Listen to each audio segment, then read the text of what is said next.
kano tau ni ko mya ki 011 adagi 011 class o DQ class mon to jaidana exam watra mina ne dar question class mon to jedo pungni par makha dei thauji si class pung tare makai loidena ko khangdok to sim du ware e baiju atang sak sara nga tum pung restore ga no yum han gi banang ba timing ado da tawro je yai ko wa bani na ne tan darak pa yawe ba aizu khar khanga gi pungni pa makai do tawsi adi sang nai na tawro se ba do exam na silamina noiju haitaba yam nyaure mai pak ta dia dam ni na ko mang khani khongji ma je karma phai ha khongsim phaba mai ro khongji ma je na phai ni khang ba da ha ai kana usur ngone 616 to so ya satra sing au wara saki kak na je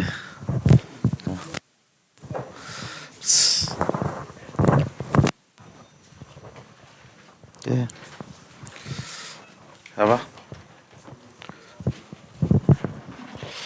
ana bai do ole hari ko sa me singam zala me history class am no ai bani ko no edu adu yong na hajin badu di no e kana raga di lojaro GD na ta pura full cover to bagi ta to ko se man adu no heng app to la ga di app to dum hap to anytime yeng yana ba video ni ko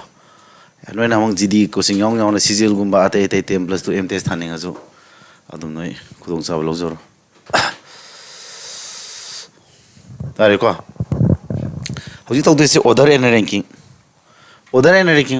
me sem thing do background ke ni am phajadre sakhra phajabaga ko background na phajabaga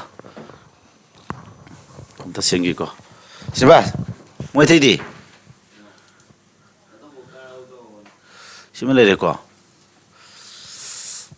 am to ngai ko me ai kanam sengi ko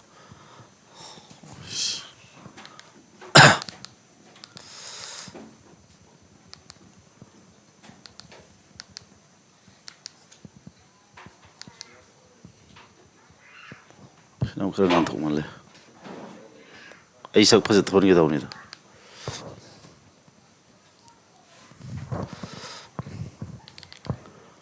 nge si hadri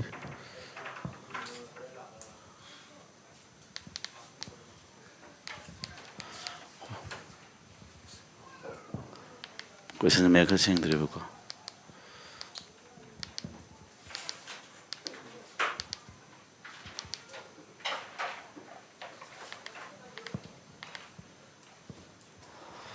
asa setting khara pairo re ko history asa history sa la pa ne magi history ki sa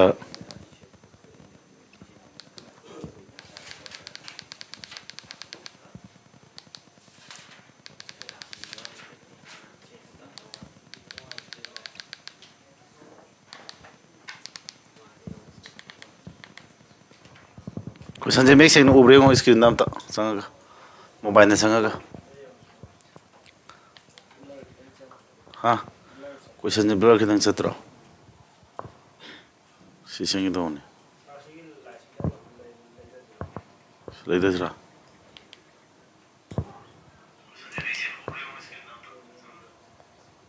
ya blur chatra male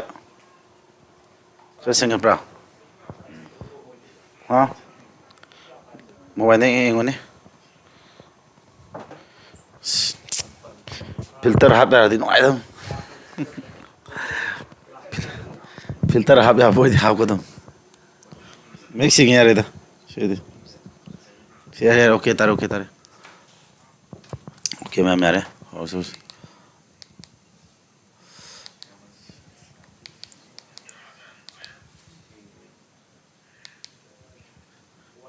sinam khado ya antok prem ha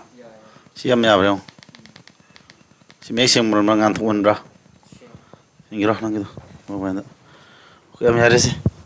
ꯃꯌꯥꯝ ꯁꯛꯀꯤ ꯋꯥꯗꯤ ꯍꯥꯏꯅꯒꯨꯝꯁꯤ ꯍꯥꯏꯇꯥꯔꯦꯅꯦ ꯀꯦꯅꯤ ꯃꯧꯅꯤ ꯈꯪꯖꯗ꯭ꯔꯕꯅꯦ ꯑꯩꯈꯣꯏꯗꯤ ꯀꯦꯔꯔꯣꯏ ꯀꯩꯗꯧꯗꯣꯏꯅꯣ ꯑꯩꯈꯣꯏ ꯅꯠꯇ꯭ꯔꯥ ꯁꯥꯇ꯭ꯔ ꯂꯥꯏꯔꯤꯛ ꯌꯥꯝ ꯍꯩꯍꯟꯕ ꯉꯝꯃ ꯂꯣꯏꯔꯦ ꯅꯠꯇ꯭ꯔꯥ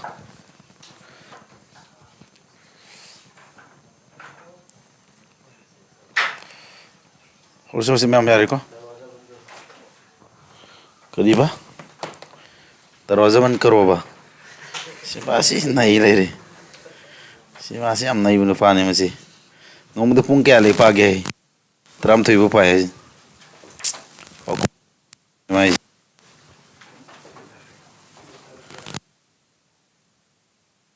ꯕꯤꯔꯕꯜ ꯀꯣ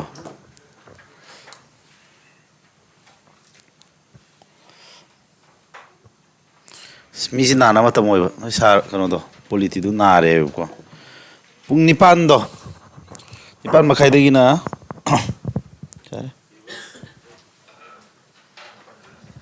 ꯏꯁꯀ꯭ꯔꯤꯟ ꯁꯦ ꯑꯝꯇ ꯌꯦꯡꯒꯦꯀꯣ ꯕ꯭ꯂꯔ ꯆꯠꯂꯤꯕ꯭ꯔꯣ ꯆꯠꯇ꯭ꯔꯕꯣ ꯆꯠꯇ꯭ꯔ ꯃꯥꯜꯂꯤꯗ ꯍꯥ ꯑꯩꯒꯤꯗ ꯊꯣꯛꯏꯁꯤ ꯀꯩꯅꯣ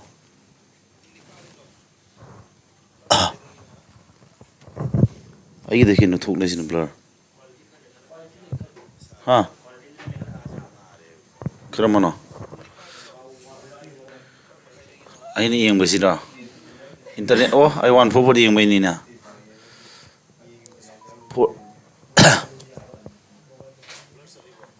ꯆꯠꯇ꯭ꯔꯦꯗ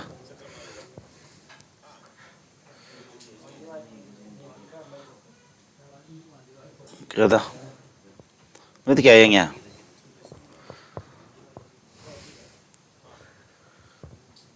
ꯁꯤꯗꯗꯤ ꯏꯁꯀ꯭ꯔꯤꯟ ꯅꯦꯝꯃꯦ ꯃꯌꯦꯛ ꯁꯦꯡꯉꯕ꯭ꯔꯥ ꯍꯥꯏꯅꯔꯣ ꯃꯌꯦꯛ ꯁꯦꯡꯉꯕꯣ ꯌꯦꯡꯕꯤꯔꯤꯕ ꯈ꯭ꯋꯥꯏꯈꯤꯕꯤ ꯄꯨꯝꯅꯃꯛ ꯑꯇꯤꯊꯤ ꯄꯨꯝꯅꯃꯛ ꯁꯦꯡꯗꯕ꯭ꯔꯣ ꯈꯤꯇꯪ ꯁꯦꯡꯍꯜꯂꯣ ꯍꯥꯏꯔꯣ ꯁꯦꯡꯍꯟꯒꯦꯅꯦ ꯀꯦꯃꯦꯔꯥꯁꯦ ꯃꯌꯥꯝ ꯑꯇꯥꯡꯕ ꯑꯃ ꯂꯧꯗ ꯌꯥꯔꯣꯏ ꯀꯥꯏꯗꯒꯤ ꯁꯤꯗꯤ FHDꯅꯦꯕ ꯁꯤ FHD ꯍꯥꯏꯗꯤ ꯀꯩꯅꯣ ꯅꯣꯏ ꯈꯪꯉꯝꯒꯅꯤꯗ FHD ꯍꯥꯏꯁꯤ ꯀꯩ ꯍꯥꯏ ꯐꯨꯜ HD ꯑꯗꯒꯤ ꯑꯜꯇ꯭ꯔꯥ HDꯗꯨ ꯑꯣꯏꯔꯒꯅ ꯁꯤꯅ 1 ꯂꯥꯛ ꯍꯦꯜꯂꯦꯕ ꯁꯤꯅ 60K ꯑꯗꯨꯋꯥꯏꯗꯦꯕ ꯑꯩꯒꯤꯁꯤꯅ 60Kꯒꯁꯤ ꯆꯠꯅꯗꯦ ꯇꯧꯔꯤꯁꯤ ꯑꯔꯦꯝꯕ ꯇꯥꯏ ꯕꯦꯛꯒ꯭ꯔꯥꯎꯟ ꯁꯤꯟꯁꯤ ꯑꯣꯖꯥ ꯕꯦꯛꯒ꯭ꯔꯥꯎꯟꯁꯤ ꯅꯨꯡꯉꯥꯏꯇꯕ꯭ꯔꯥ ꯀꯟꯇ꯭ꯔꯥꯁ ꯋꯥꯡꯃꯜꯂꯦꯕ ꯌꯦꯡꯒꯦꯀꯣ ꯀꯟꯇ꯭ꯔꯥꯁꯁꯦ ꯀꯃꯥꯏꯅ ꯁꯦꯝꯒꯦ ꯈꯪꯗꯕ ꯇꯥꯡꯉꯤ ꯄꯣꯠꯁꯤ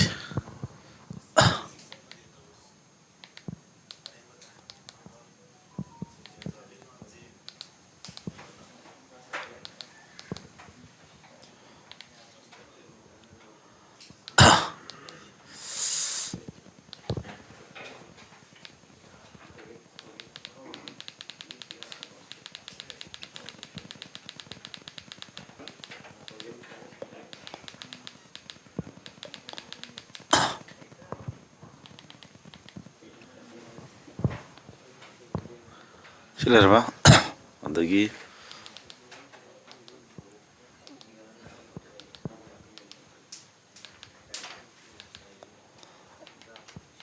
ꯁꯤꯗꯤ ꯁꯦꯡꯉꯝꯃꯅꯤ ꯈꯜꯂꯦ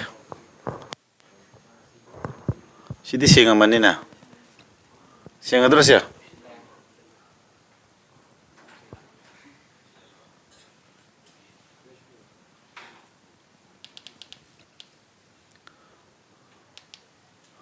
ꯁꯤ ꯁꯦꯡꯉꯅꯤ ꯈꯜꯂꯦ ꯁꯤ ꯁꯦꯡꯉꯕ ꯌꯦꯡꯉꯣ ꯍꯥꯏꯅꯔꯣ ꯁꯦꯡꯉꯕ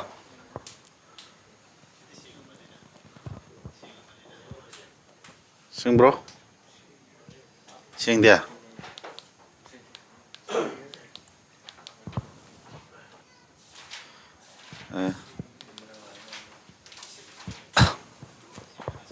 ꯌꯥꯔꯦ ꯁꯤꯗ ꯑꯣꯏꯍꯜꯂꯁꯤ ꯌꯥꯔꯦ ꯉꯁꯥꯏ ꯑꯩꯈꯣꯏ ꯍꯤꯁꯇ꯭ꯔꯤ ꯁꯥꯔ ꯇꯥꯛꯄꯒꯤ ꯅꯣꯏ ꯍꯤꯁꯇ꯭ꯔꯤꯁꯤ ꯀꯩꯅꯣ ꯇꯧꯈꯤꯕꯅꯦꯀꯣ ꯍꯤꯁꯇ꯭ꯔꯤꯒꯤꯁꯨ ꯀ꯭ꯂꯥꯁ ꯂꯥꯏꯚ ꯀ꯭ꯂꯥꯁ ꯇꯧꯈꯤꯕꯒꯤ ꯚꯤꯗꯤꯑꯣ ꯑꯗꯨꯝ ꯐꯪꯕꯅꯦꯀꯣ ꯑꯗꯨꯝ ꯌꯦꯡꯅꯕ ꯌꯥꯅꯤ ꯑꯣꯀꯦ ꯍꯧꯔꯁꯤ ꯀ꯭ꯂꯥꯁꯁꯤꯀꯣ ꯇ꯭ꯔꯤꯛ ꯈꯔ ꯇꯥꯛꯄꯤꯒꯦ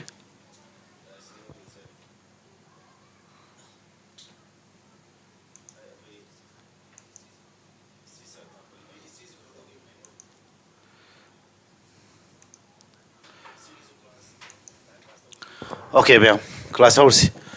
Anh ngasi tawdi bi chapter si maming di order and ranking ko. SSCGD the focus to class hoy dini. Order amasung ranking si ma'am. GD 2024 da hangi bai matung ina question yam lakte. Exam ji tha masum tha dui natra. Nangi sip to question lak pa yai lak ta bi yai. Hangaga na amadi hen ju hangoi. Yam na su lu bana te ko. Ado theory digi hana ho si ma'am. Yam lu badi na te. Ai pakhong masa khara san ge ko. Reasoning di am nungai bani pakhong gi khan khan ga dauni ko. Somai lai reba. Do do mi mi ni ko. Mi ma kok ning khalo. Se somdi thirak pada e ka bun pa se kya subo ni cha. Amma ani hom thar subo bro. Mai position ji. Adi maning di thira di mai position ji kya nam tayo. Maning di thira di 1 2 3 third tabra. Ma kok ti thira su third maning di thira su third ni ma ji. Punna mi kya lai. Ko e ka mi se ma kok ti thira khanda su third maning di thira su third al targadi how many persons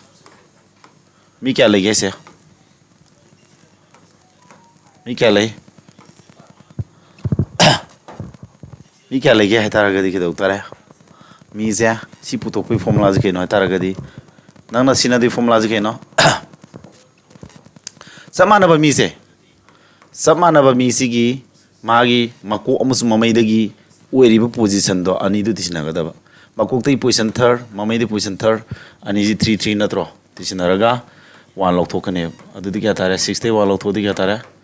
5 tare mi puna manga lai haine yara ba haire ko du dia sei question ji yoro kan khunga mani adu di ai pakhong ma sam chalage ko adu si haire si theory ji ma haire ata si dagi question na mai hange ngam khungam rem ko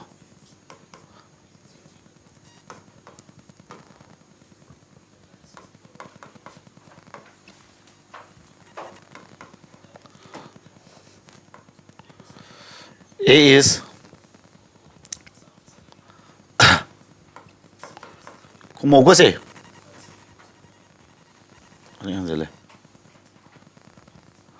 A7 from the left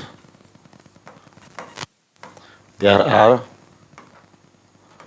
12 persons in the queue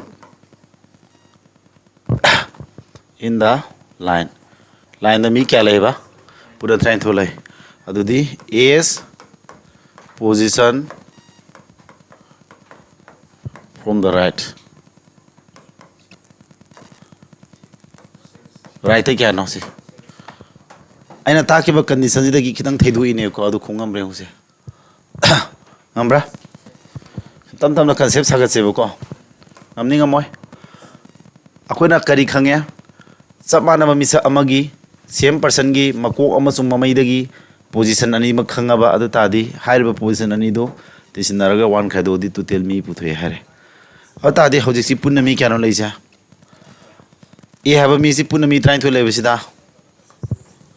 e na leidu si mak lep hare ko si lep ni ko lep ti e na leisi kyano e na leisi 7 suba natro e na leisi si 7 suba ne ba som the left side ti ma je 7 suba ne adudi maji som right side dagi right side dagi kya suguno sine kya sa ne ba kya ta ni 5 ta dira 6 ta is na summe ba 5 ta ba kamu si la le to kitang makong seng ba le ba si ko 6 ta ne ba maram hayura to tell us king aside formula do ke no to tell me kya le hage to tell 12 sigi to tell 12 se apun mami masing 12 si kana kamaiter puthu ki han formula da apun mami masing 12 si kamaiter puthu how many person hadi mi apun madu kamai puthu ki akoi mi apun madu 12 natro 12 si kamai puthu ki my position do makok ti thira kana na 7 mamai di thira kana khang da bani na x subani haro x ai loksili natra amana 7 ni amana x ni mabani gi position same person ji gi makok ta gi thirak pagi position maning da gi thirak pagi position ani ji tisinaraga wan khadung ne habra ngasai formula do haibra haidabra masai to du sinatro makung ti thir position mamai di thir position ani ji tisinaraga ko wan khadu tel natro adudi akoi makung ti position 7 mamai di position khangdabni ngakti x ni khalo ani tisinara wan khadu di total 12 si tadu natro adu adi mabani pula kya tha ni si 1 ji somla di kya la Som 12 hapsela kya 13 adu nang udis ke na mabani pula kya ta da ba mabani kya ta dui ba 13 ta dui natra adu akhoi trick ama phange kari trick phange akhoi kari trick no phange se amta engje akhoi phange ba trick si mami trick si kai toy ba apun mami kya ne ba 12 ne am natro aw ta di mabani pula ga 12 te amengar pa 13 ta ga dong ne have ne ba amana age makok te 7 no ta di mamai de kya ta ni 6 oira ni sama iran line ho ja ra dro answer 6 sida kuirak sum taksa bai wani samna punna mi trai thoi leitara gadi trai thoi dugi amma hengat pa trom du hen gada mani pulaga ko ere ko ana sen thongam rangam da bro hairani ko si erba tunara ngamani ko se amaka haro dudi se hai tab mi yorom gadar khale ko makok tagi ne iezi makok tagi thibada 12 ne ba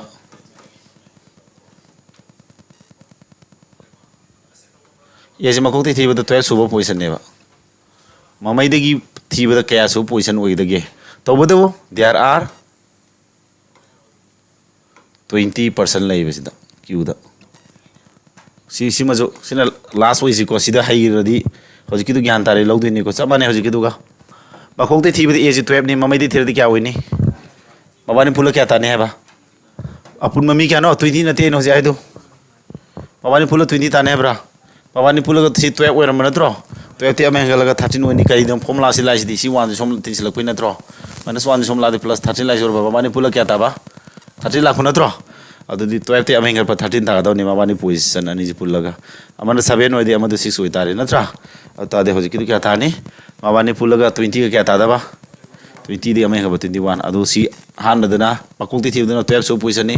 mamai di thibdana kya ta ni sa ani pula ga 21 ta du natro kya sila di ai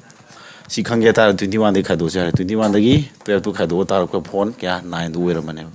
hairani ko ma si ira line si ma haire am haire ko sa makong sing si ma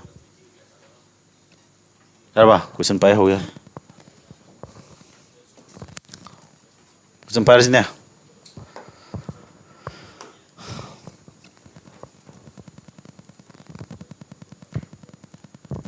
si yar hojiki aina tai du si adu pal ho jaram se holo thuna hinro solution ama ta ki buduni sunita je makok tagi rank 10 from the top and 18 from the bottom makok tagi na 10 mamai den 18 adu punna mi kya lagi kya lagi ni hainro live class ko musa hainro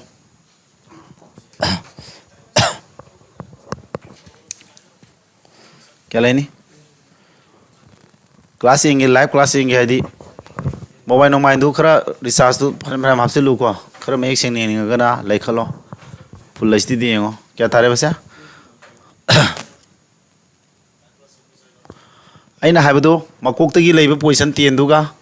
mamai dagi oireba position siga tisinaraga kana 1 khadung ne am natro 20 minus 1 adu si ta khraba ne bena natra okay very good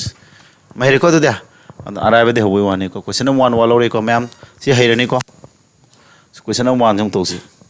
share okay this si tik tak tu ni ko si tik tak tu ni ba se sida shortcut ma ta ki ko punna satra kya lai bano punna satra kul lai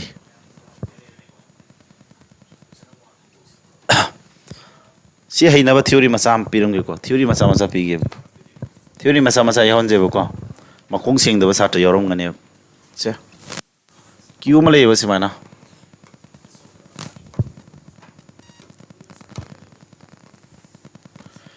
ni ko na le se te su bone sum makok ti sum di thiro ko left side ni ko le to sum thiruk pada ji 12 su bada le b na 15 su bada le mabani marak ta between the kya lai ni mi kya lai ni heng hang ka du ni si mane mak mi kya lai nan tharo kya lai ni si mabani mak mi kya lai ni tep na tro tep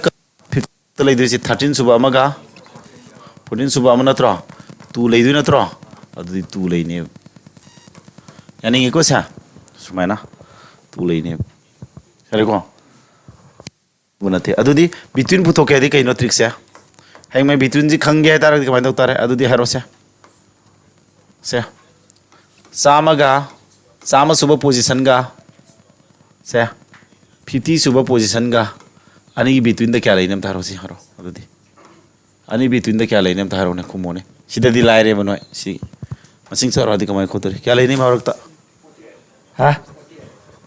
lali ha between puthoke dige da wisa aduni tricks between puthoke haraba between puthoke haraba nang tawdisia ani du khadong 15 dagi kana asobudi masa khaido aduga muan je hon gada khaduk pa khaduk lore ka muan khaido kada ba adu 15 dagi khaduk tu kya ta to ka -1 gadi 13 dar ba adu kya tara 2 ansa 2 ta sare ko sa herani ko between puthoke marak ta mi kya lege haradi sumaina puthoke da formula je 40 tari am lan ba yauri satra yam lale hare ko 40 tari lale between puthoke adi si trick sinaro understand tori ko line tak se ba between puthoke de ke dongni ba haro ha ani du khadong daraga 1 jom khadok ko dongni ham natro audi 50 dagi 100 pau to kya lege tar 100 te kana khadok tu ba 50 khadok tu natro aduga ma kari -1 jom khadok tu natro sidi -1 jom khadok ko da natra adu khadok tu ji 100 tagi 51 khadok ko samana re 50 khadok matong 50 tare 50 de 1 khadok 49 har jare ko adu answer 49 hai ma herani ko adu between putho se between putho marak ta mi le bise dum hangal le ba ko adu ne si tauri se me between herani adu ga mak yo aina sida piri example ji khangore ko makok tagi same left tagi left ti therak pada a ji 12 subani left ti therak pada ani mang left ti chapra a ju bi jo yo between putho no hona bada ke da wi na sida a su b su ani mak si left ti chana bo hona bra hone amana right ti ora madi khanga moi ba khanga ba ani mak si left tagi chatla kan jida amana 12 su ba amana 15 su ba kya lagi khanga ne ba adu sigi apply tog dine hoji ki question da yare trick su talake yare ko yare basa okay adu diong pun mi kya no le ja sani le neha ji kya sumuno right tagi kya sumuno pun mi kul le besida neha ji sina left ni ko sina right ni ko not only have ni na ko मन ओली से note on money नत्रा यारे निहाले से क्या सुबह थारो निहाले से रायते की क्या सुबह 3 सुबह नत्रो निहाजी रायते की क्या निहाले से रेत रायते की क्या नोले सा 3 सुबह नत्रो 3 सुबह ने अधिक हम करी नलिनी ने लेजना क्या 12 सुबह नलिनी लेजना 12 सुबह फ्रॉम द ओइरोम दगी नलिनी से क्या सुबह 12 नेबा नलिनी से ओइ दगी 12 नत्रा अद नेहा दस ओइ दगी हम पुथोना बदका ओइब अद दिंग साइ करी हाय साइ तौरे को क्लास नसिंग ब्रसे मकोक तगी ना 7 नोइता दि ममै दे क्या ओइनी हाय गदा मतम दके दोरा मबानी पुल मी ट्राई थु लेबनी ट्राई थु दमे हला ट्रम दुइ ता ना होनर को नत्रो सी कांसेप्ट यूज तोर कदा अंडरस्टैंड तोइ को सी सिनर ग हारो होजि किदो नेहा जी ये तगी क्या बा पे नत्रो अद नेहाजी ओइदगी क्या सुनेम थारो नेहाजी ओइदगी क्या सुनेम थारो लेफ्टगी क्या सुनी ओइदगी दि 10 ओइरेबा सॉरी येतगी दि 10 ओइरेबा को ओइदगी दि क्या सुबो ओइनेम तो थारो माबानी फुल क्या सुबो ता दुइनम थारो पुरे मी क्या लेबा कुंदई अमे हेंगलानी कुमाथoi ओइने ने देने होजि ताकिबो तो अदुदी येतगी ना 10 सुबो रदि ओइदगी दि क्या सुबो रने माबानी तिनरगा 21 तानेम नत्रो 20 दी अमे हेनबो हेनगदौ ने हमन तो पुन्ना मी कुल दे अमे हेल लगा को माथो हेनगदौ ने हमन तो क्या तारमानी 11 अदुदी नेहाजे ओइरोम दगी क्या सुबनो 11 सुबो पोजीशन है यारबा अदि नेहाजी ओइदगी 11 ओइरे अदुगम नलिनी ने क्या नलिनी ने ओइदगी क्या नलिनी ने क्या ना 12 सुबो नत्रो नलिनी से ओइदगी क्या सुबा 12 सुबो नलिनी से ओइदगी अनिम पुथोय को माबानी से ओइदगी नायाना 11 नलिनी ना ओइदगी 12 अद तार माबानी मरत मी क्या लेनी 11 12 मरत बा 11 12 मरत मी कनाम लेंग मोय को 0 वेरी इजी समाय होलस यासिना यांदा वंगमब्रा आई ताई थ्योरी दु लोय यावी को ट्रिक तताला कदोइने मु फटकता सी क्वेश्चन जे फजै अदुना खिदंग लैथोगा हाइदी ओन्थोगा मक तौसेबको खुंगम रेंगजेबको यान थांगमब्रा तारेको 0 ताजी D खोटपसु यावरी 1 खोटपसु अरेको 11 नेहाजी ये तगी 13 सुबो ओइदी ओइदे क्या सुबनो पुथो 11 सुबोनी असि फॉर्मुला पालागा ओइदगी नेहाजी 11 द फामे अदु ओइदगी अमुक नालिनी न 12 मामानी जी ओइदगी थिरकपो मतम अमन 11 नि अमना 12 नेबा अदु ता माबानी मरकसिदा 11 सुबो MeeGo 12 सुबो MeeGo थंगनरदी me any मरकता कनाम लेरोय नत्रो okay यारबा फरे असि क्वेश्चन जे खर लैथोग खोंगम रेंगसिको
behind matung dagi ko adudi how many holo how many persons are there between A and B A B martumi kya lagi se hauji ko si Roman number 1 holo Roman number 1 gi answer holo si ko 1 की solution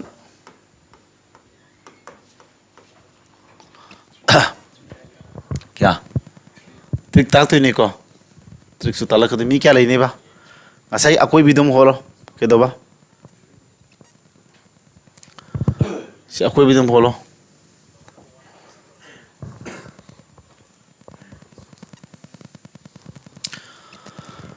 akoi na haji ke no 3 le hebra हौजकी तो ngasai खो तो मुई पुदा मी क्या न लेजा मी कुमंगा लेबनेबा Q नेबा को कुमंगा लेबसे ए जी फ्रंट नाइदि सिन फ्रंट हारो एफ ओ लगे को सिन बिहाइंड मतुंग नि हारो जेबा ए जी मकोकते क्या ए जी 12 सुबो नत्रो यारे समान ए जी 12 सुबो ने समान मकोकते थिरको द ममैदि थिरदि ए जी क्या तादि ममानि पुलगा मी कुमंगा नत्रो ममानि ये जी क्या ताने मबानी पुल क्या ता कुमा दे में हेनबा कुंतरुक ता हंदि नत्रो तो अब वर्दी क्या तारे 14 दारोद्रो ममैदि थिरदि 14 ओरोद्रो सुमि सुमदे बरदि मबानी पुल कुमा दे में हेनबा कुंतरुक ता हंदि नि ताखरे मवांग क्लास त सुको अदुदि ममैदि थिरको बीजी क्या ने है ममैदि थिरको बीजी क्या ने है बा बीजी 3 सुबने हम नत्रो ममैदि थिरको बीजी 3 सुबने अदुदि बीजी ममैदि की 10 अदगी एजना ममैदगी 14 मबानी मरक्ते मी क्या लगी 10 14 मरक्ते मी क्या लेनी अब बिटवीन मबानी मरक्ते क्या लेनी हारदी अखोने के दोगी बा हां मबानी मरक्ते मी क्या लेनी हारदी 14 दे कना खदोकनी बा 10 खदोनी अदुगो 1 हो नेम नत्रो 11 खदोदी क्या तारे 3 लेरे मैम है नी को दुबो लाइब्रा ताई ट्रिक मुता के ट्रिक ताके को ट्रिक तो होट पसिना कंसेप्ट सी होलो हैरे को ट्रिक तो होट क्या रंगे दोदुई बा ममानी जी ट्रिक ते सी अंक जी ट्रिक तो होट क्या रगा ना पुन्ना मी क्या लेबे तू तेलु क्या ना तू 25 नत्रा अदगी ए गी फ्रंट गी थिरक पद क्या बी गी बिहाइंड बी गी मनिंग दी थिरक पद क्या अमना 10 22 ताबरा कना सावेले सिने सावेनब्रा therefore answer je to tell person jina sawhela ba ata di 25 to direct 22 khai do 3 haningi logic se kaino apun mami masing jina sawhela gadi direct khai do answer tare akona sai koira hole ji tai ko phone trick sina kaino to tell me masing je kumanga ne ba aduga a na frandagi kya ne pirami ba a na frandagi 12 b na मनिंग दे थेरक पद 10 अनिजी की अपुन बजे 22 नेबा हारिबा अपुन बजी दगी total person जना चाव हेले अदु तारगदी डायरेक्ट खाइदोकनरगा आंसर ताने चाव हेलम द तारगे दौनी अनिसी तराबासा यारे को सिबा ट्रिक सिमा हिरे को याम खतिन कानरे को अदो अना महानिंग इसना ट्रिक सिदा खरे एक्स्ट्रा ऑप्शन जेबा करिगुम अनिसी मानरमदी इफ सिनी सेमोरमदी सिनी संगम नम नत्रो कोना टोटल पर्सन जिगा एगा बिगा की अनी की पोजीशन अनी से अमन फ्रंट की अमन बिहाइंड थीब की पोजीशन अनी से पुल्लो अदुगा कना चाव हेन येंगे टोटल चाव हेलम डायरेक्ट खाइदोक नैदना टोटल चाव हेलमद्रबा टोटल चाव हेलमद्रबा मानरमबा क्या तानी सेमोरमबा सी चाव हेलमद्रे खलसे सुमान चाव हेलमद्रे खलसेबा सेमोरमदी के वेनिसा सेमोरमगदी आंसर जे 0 हैरानी को अदे सोम साइना चाव हेलमदी सोम चाव हेलमदी सिना चाव हेलमदी टोटल की चाव हेलमदी हदी टोटल की चाव हेलमदी के तौतारे टोटल की हेक चाव हेलमगना मबाने की डिफरेंस पुतौतारे टोटल की चाव हेलमगना मबाने की डिफरेंस पुथोनी को अदुगा -2 तौगदब अरे को सि फॉर्मुला नि लांगनी अदि अमक टोटल चाव हेलमगना के तौबा डायरेक्ट खाइदोक नैदना सिना डिफरेंस की तुम लोथोकनी को अदुदि मसिंगदु आई एग्जांपल खर पीगेबको यारबा से रोमान नंबर आई करो ताके रोमान नंबर पीगे से क्वेश्चन जे आई ना हजि हाइज ज्ञान तांगम नबा सेम हो लगे को माने सी 22 हेलो ने क्वेश्चन ऑन थोई को यारबा टोटल मी क्या ले रमनो आना कुमा ले रमनो त्र कुनी मदि आंसर क्या ता दुइनो मी कुनी थोई ले रदि सी कुनी थोई समानरबा सेम होरदि आंसर 0 ताने है सुमरे से तौजी को यंगो पुना एजी मकोक्तगी 12 सुब नत्रा मी कुनी थोई रदि मवानी पुल क्या ता दुइनो कुलुम दुइ ताना होना तुइ नत्रो सी क्या होरने 11 होरोइद्रो सुमब्रो एम राइट एगी पोजीशन जी मी कुमंगा लेरिंगे ददि सी अमन 14 होइब नत्रो मवानी पुल क्या ता हनगदबा कुमंगा दे अमंगे प 13 ताना मखोनो नत्रो हज एगी मवानी टोटल पर्सन जी कुमंगा ओइरमदो आई कुनी थोइ हाइग्रे अदु तादी सी पोजीशन एगी फ्रंट की लाखपसिगा बिहाइंड लाख अनी पोजीशन जे कुनी थोइदे अमी हनब कुलुम दोइ तादुनी अदु तादी सी 12 लेरदि कुलुम दोइ तानाबा 11 ओइरोइद्रो ए जे बिहाइंड की 11 बी दी बिहाइंड की 10 11 की 10 मरक कनाम लेरो 0 ताने सुमी को सा एने गबाय न हाइजे हाइमी खंगो से सेम ओरमगदि ट्रिक सी स्वाइदे लेरेब को असी मानरगदि 0 ताने अना सिंदरबा अदे मक सोमनी हेलमगदि के दौने हाइगे मा सोमना चाव हेलमगदि मबानी की डिफरेंस पुथो तुम खाइदोने है नत्रा अदुगी हम कंडीशन रोमान नम 3 दम उलकेबको चाव हेल लगेबा सोमना सोम चाव असोम कुनी थोइ ताइ नत्रा चाव हेन नबा इजी कनो ता लाइसी कुमा थोइ ता लगे रोमान 3 जी मी कुमा थोइ लगे होसे वाखन जी क्वेश्चन जी चेंज तोरो शॉर्टकट जी फजना खंगना होना से ओके कुमा थोइ तारगदि म्याम हारो न सी कुमा थोइ तारगदि ए जी मकोक्तगी 12 ओइरदि मनिंग दे क्या ओइबम थोइम तारो कुमाथोई सुदिनी मबानी पुलगा कुमाथोई है तीसनरदी क्या ताबम थोई हैरो क्या तेनु थोक्त्रो मबानी पुल क्या तादिनो कुमाथोई दा मेंगा कुनी थोई तादिनी ना सिथाब लाइक रदि सी 10 ओइरोद्रो एजी मनिंग दे थीबदा 10 बीजु मनिंग दे थीबदा क्या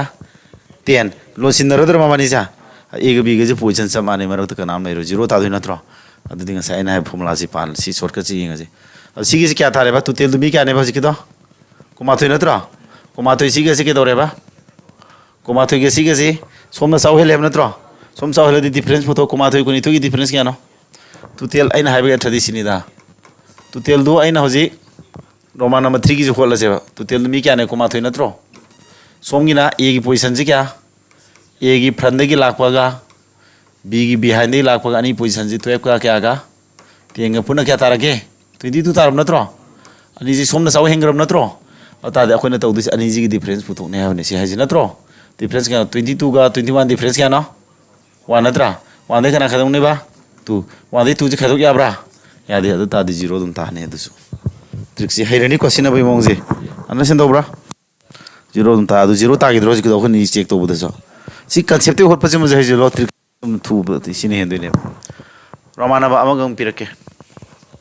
याब्रा ꯑꯃꯨꯛꯁꯨ 4 5 ꯇꯧꯒꯤꯒꯦ ꯀꯣ क्वेश्चन से लेथोक लेसिन तौरगा मैम हंग याबदो अदु खंगनबनिदा अमुकसु मीजे कनो हेलगेने 20 ओहलगा 5 तजम होटकी 19 ओहलगा जो होची 4 की जो होचीने 20 ओरे खलसे फॉर एग्जांपल सिदे उनको 20 ओइतारगदि मैम ए जी मकोक्तगी 12 नि को ममैदे क्या तानी मबानी पुलगा 20 दे मेंगत 21 तादु नत्रो क्या तानी 9 तारानी को ए जी सोमदि थिरपदा 9 बी ने क्या 10 बी ने 10 लोनी ए दु स्वादे 9 सुबदे लेरनी को लाइक मेक पद खितंग मुदि सोइरानी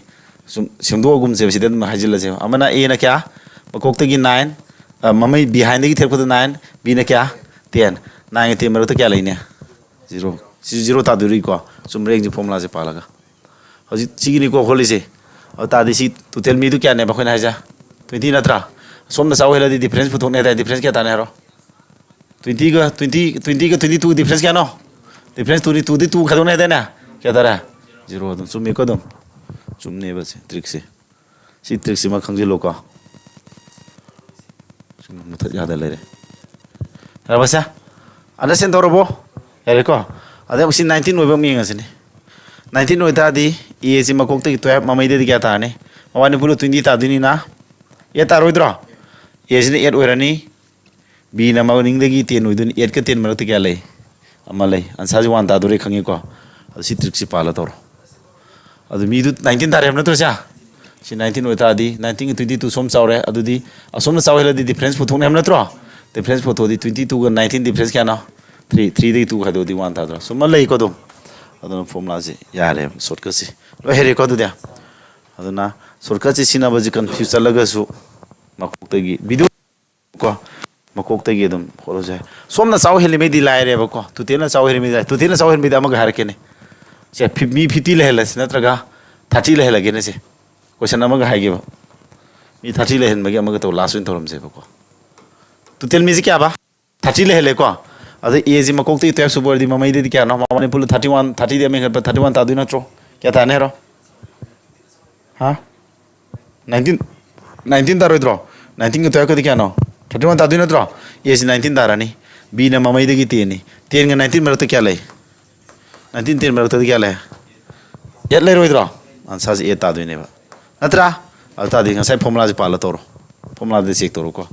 ट्रिक सी तोरो से बा सॉरी ट्रिक सी पालागा तू तेनु मी क्या ने बा जा 30 ओरनी को 30 के 22 का ना चावला 30 चावला द्रो अदु डायरेक्ट खादु सोमना चावला डायरेक्ट खादु ने देना 30 दे 22 खादु एतार याम थिना सी ट्रिक से फजन अप्लाई तोरो तू तेल जिना चावरे मे डायरेक्ट खादु यारे तू तेना चावना त असोम साइना चाव हेलगदी असोम साइना चाव हेंदबा मानरा मगदी आंसर 0 मानदबिदा सोमना चाव हेलमगदी डिफरेंस मबानी डिफरेंस पुतो 2 खादु कने हबा मसे 2 खादु 1 डिफरेंस 1 था कानदी 2 खादु यादमिन 0 तागिबा हमसु लेग्राम ने दुमसु खंजिलो यारे अदन सिदा क्वेश्चन एनी हंगमा मतम लिटलरोइन खलेबा सुमाना यंगो ट्रिक सेशन हाइब्रेंगो हाइत्रगा सो आइना सिदा कांसेप्ट ताइसि सो मिंगसलो यारे ओके नेक्स्ट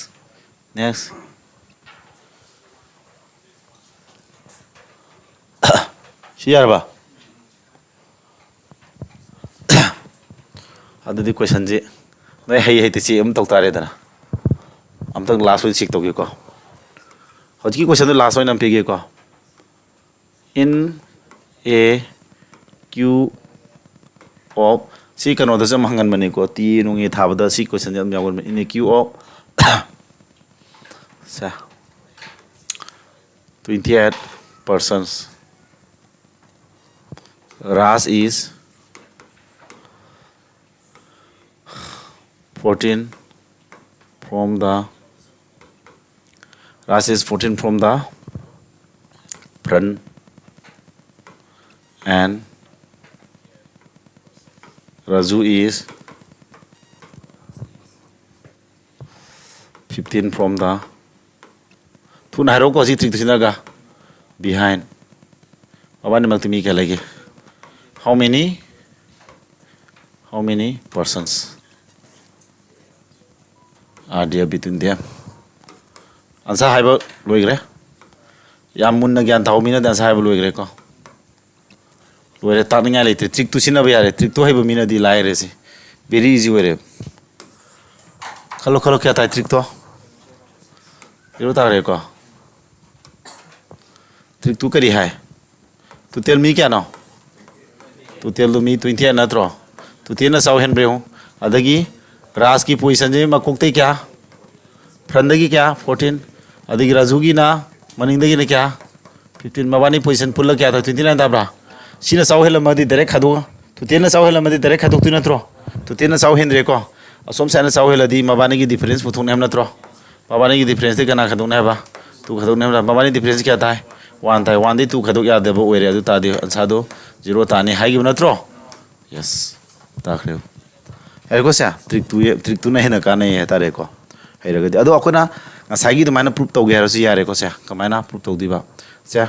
मोय मी कुनि पा लेबनी अदु तादि राजू जे रा से फ्रंदगी सी फ्रंट हाइरो सिना बिहाइंड हारोबा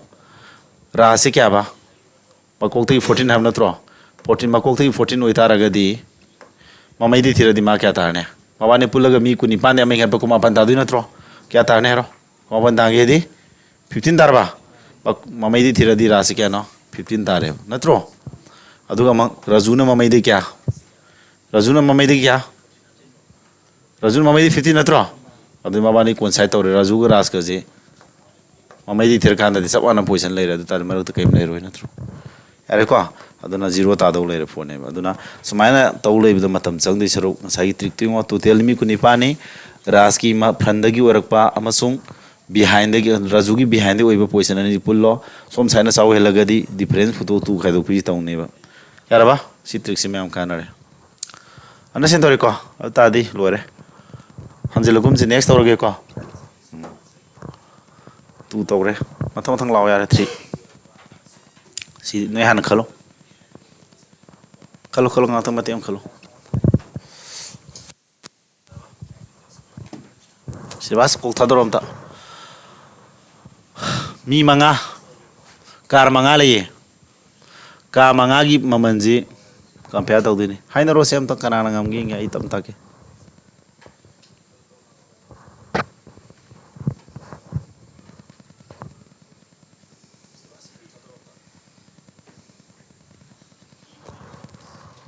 समाइ तो का प्राइस नन थी क्वेश्चन के हां price of how many cars less than the price of M car मंगा प्राइस थी दुना थ्रो क्वाइदी प्राइस आमदुन सोम थंगलो को येता प्राइस क्वाइ आमदुन येता थंगलो को अदियो सिबाउ सि लोरे को क्वेश्चन फा लोरे price of J is less then करी जे न ममन हंदरी जे क्या नो जे की ममन जे कना दे हंदई यू एम एन अदु ममन मांगोनी ममन वांगबा हम लई हम नत्रो जे जे सि लेरो मांगोनी ममन वांगी जे यू गा एम गा एन हम जे मांगोनी ममन वांग हेले नत्रो सिमे ये को price of B is the least क्वाइदगी प्राइस नेम का अदु कना नो बी ने क्वाइ लास्ट थम तारे नत्रा अदुगा मान करी हरी no two cars have the same price car अनि ममन कैसु मानरोई को ममन मानरोई हाइबसम लेरे price of U is less than M U G कना दगी हंदैबा यू जी एम दे हंदे हादी एम न मांग थंगोइद्रो एम न मांग थंगनी को यू जी एम दे हंदे हादी ममन अवा अवा मांग थंगलो price of neither U nor M is the highest क्वाइदी वांग बजी यू सुनते एम सुन यू की एम को क्वाइ वांग मनतेबा जे की ममांग ददी मोय हम लेदौ लेरबनेबा अदुदी एम की यू को क्वाइ हाईएस्ट ओइद्रदी एन न तारामन एन जी काय लेरमनी एम जी काय लेरमनी एन जी ना मकोक लेरमनी को अदु यू दगी अमंग एम न वांग हेलेबन सुमाइ लेरनी सी ओरे कइनो हंगिसे यारबासा एन क्वाइ वांगनी price of how many cars is less than the price of M M दगी प्राइस हंदबा कार क्या लेगी price of how many cars M दे क्या हंदबा लई कार हम लेत्रा अदि 3 इसलो दे बसिना ऑर्डर ने ऑर्डर एडजस्ट अरेंज तो बाय तारे कसलु बोय दे मैम यारे को सा यानी को खुदौजे सुमाइना कुसम मुन मुन पारो मथंग दी क्वेश्चन तो हजिक सब मानब्रियो वहंग दे खेनबा price of how many cars is less than the price of U question खेनै को हजिक दु मानै हजिक दु एन न ममांग लेरे एम न सि लेरे यू न सि लेरे जे न लेरे बी सुमाइ तागिबनी क्वेश्चन सब मानै को अदुगा मान हंगिना how many cars is less than the price of U दगी हंदबा प्राइस कार दो क्या लेगी हदन अनि नत्रो माना सिना एसएससी जीडी न तौरिसे सिना ngarang gi exam sip ta hangaga sina mathang gi sip ta hangbai wane moi sanai aduna ne question je moi sem tan na ko namana ma exam tha chalure bai na mo kai ge hange da khangdo go matung tha cha pada dum question khara chana ne mai ss yar ba lai ko sem kalo 7 people mi tare se ke do na a b c d e f g have different heights moi height mana di kaino question jan paramo the height of how many people is between the height of a adu awang madra som thang ko to lesna som thangalo adu di question paro a is taller than 4 other people kaya no a na mi tare na tro mi tare ni ama ani ahum mari manga taruk tare a na mi kya de wang heliba mi mari degi ama ani ahum mari si mai maning le horani a na silani natra a na wang helis mi mari di hele abane na question mun pa don e is shorter than only one person kaya na sia e is shorter than only one person as e na name be heli sia mi ama khak tai ne habadi mi ama khak tai name heli habas na ta ko di mangoni wang hen ma mi ama khak le ram ngane kana tarane mangoni wang hen ma ama khak le habane easy na tro easy le moi dro du dia hangi sina kari the height of how many people is between the height of a and e a gi marakta wangba mi kya lege hab na tro kanam lai te du ta de zero tare adu de answer je shi tare yam line ni da sidi ko munna paw question je yum da so dum pdf thajala ke adu ga video dum thagal ka du ni ngo sar live class se live lo ge mo phang du phang mane live class se live lo dum phang mane yar ko se yar ba next usra ko mathang di siden noina try to amti nge se ko to kan honor water ni ko seriously honor mark to kra waung na ba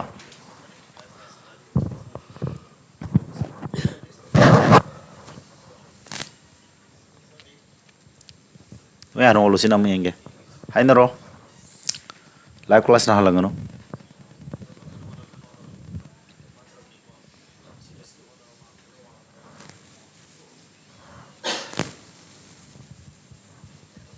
reasoning di jar takchili je ina ko atai nate ai english para ka dora bane ba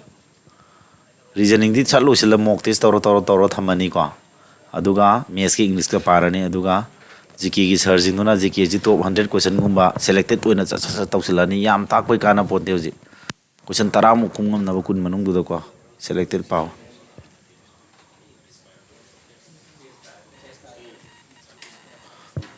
aigi di online class se maths ta na te maths english reasoning gk loi sui ko singo question ga ba who among tole sangma na tro r is taller than आज का ना देगी वांग है लेबा M दगी अदो they are से M दे वांग है अवांग वांग मन सोम थमो को आज एम दे वांग मरक त हंगन गदा बसे मरक तो होरे न्योरा गस मियन जाना बा कुंग नहीं गनो को मतलब the M is taller than करी आज एम दे वांग हेली एम जिना मा पी दगी हंगल लो मरक से कई मरक ते मियन जाना बा एस इज टॉलर देन करी आर एस से आ दे वांग हेली आइस इज करी ice is shorter than p ice kana dagi p di ne me sum thamani u is taller than n u ji kana dagi u ji n dagi wang hele ko u se n dai wang helani aduga kana dai name hele ba u se ice dai name hele si smai la oidro u ji n dai wang heli aduga ice dai di name adi smai ice u n la oidro adu ice lai gramina UN do si samjin yare yarba ta di khwai di wang mo di som thang mana wang ya ne yes is the answer am hai re ko loi sumni amana la class nu ti gi tawi gd special ne ko sinama cgl gu magina tongale cgl gi su gd gi su live plus record ne ko record sina ai app tu launch tau dore ko 10-15 phanga lage dum haire anga sa ji phone tawi ko aduga gd gi live plus record plus offline ju tawre aduga ssc cgl gi su cgl gumba cpu gumba gi su live plus record class record phangan ba class plus offline loin tawi ko punde ani gps de tongale gd na tongana si kangmu na tongana hare ko me mathang laire da sidi Height of 7 boys M and this. Only one person is shorter than Q. Who is the third tallest among the boys?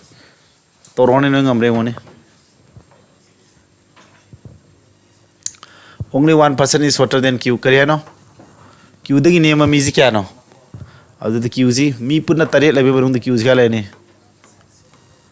Q the name of music Amakatani Hamnatro. QZ she later neighbor, Mangoni name of me Amakatanga Kwa. S is the Kariba. Tallest, S is tallest. Man Yapul records, Mana para Yakadava. R is taller than Kari. R is P the Gidi Wang Heli, Canada Gidi name Eva. R na P the Wang Helamena, RG P Mamang the Lerni. The Odi them name the owner some Lerni Natra. Moji Yakin Bangamdri, Namdering Alton Tanamo. P is not the shortest. P is quite near Mamidunati. Aduta P C the Pamo have as Makange. N is shorter than only one person. N is Hena. P is last the Pamo have as Mazukange. N Z me Amadagi shorter than only one person. Me Amakatagi N is shorter than only one person. Me Amakatagi name N Silamani Natra. Adudi PDC Pamaro Harminus Mana or Pidus Mala Manico or Pidus Mala Maninatra means Lova. Nasagi Sida in the Sengi Basi. See, Nasagi R is taller than P, P Digi Arna, Wang Heli Aduga, or the name have a Dusinatro means Lagadava. Quite Lemori Ducanano Muramani. Who is third tallest among the boys? Quite the Om Subwang with Ama Ani Om Subazi, third one was Ganano. Om Subawang was Ikanatare, or Tare, or this one. Hey Nico, I am Kasilu de. Live in the reasoning. Aduna Suma class in Matam Sangumsi. Kanakana Trikradi Aureko Dumakangelo. And the reasoning these are Satine about Tunusinjeva. I may school my English woman and I really hope we never. Zikiega. Next thing.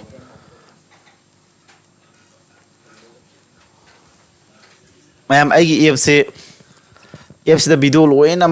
everything Pangalak to Nina Yamdra, Yam the people, Yamanum, the AP, PU Hierarchanico, Maramdi. I know type of man free the Pangalakadunina. Yango City. Weight of 5 bags, this compare. Bag manga compare Taureko. C4 is more than Kana. C1. As also one among Tanguko. C4 Silero, C1 Soilero. Hangalu mention Yana Bohorian Marocti and less than 2. C4 C1 ID Heli, Canada Nemi, C2 the Ginatra. Weight of C5 Sikadowa. C5 is more than Kadi. C5 C3 the Heli, C Yakin Bayadrico, Ngamdrico, Nata Gap Tanamo, C Hanio. Weight of C2 is less than Kadi. C2 C3 the Handai. Yariko. Masai Yog the Wazagazi Yarbi. Weight of C5 is more than C3. C5 says C3 the Heli is my learnico. Weight of how many bags is less than C2? C2 the gi Handa Bakanui. C2 the Handa Baziano Liza. 2 Nadra. C3 C4 ga C2 ni Anini. Alco.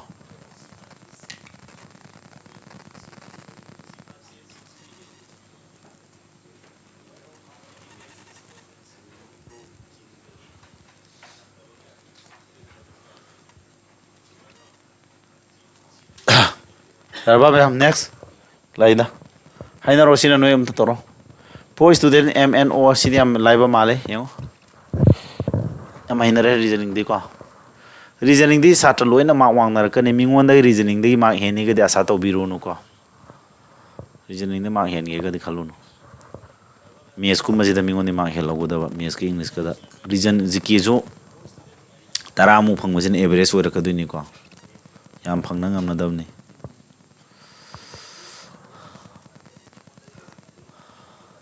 I ap to ma'am, ap to launch Toragana, Yam Tin effective area, Yam Tina Canabo area, have to Kangi Equa.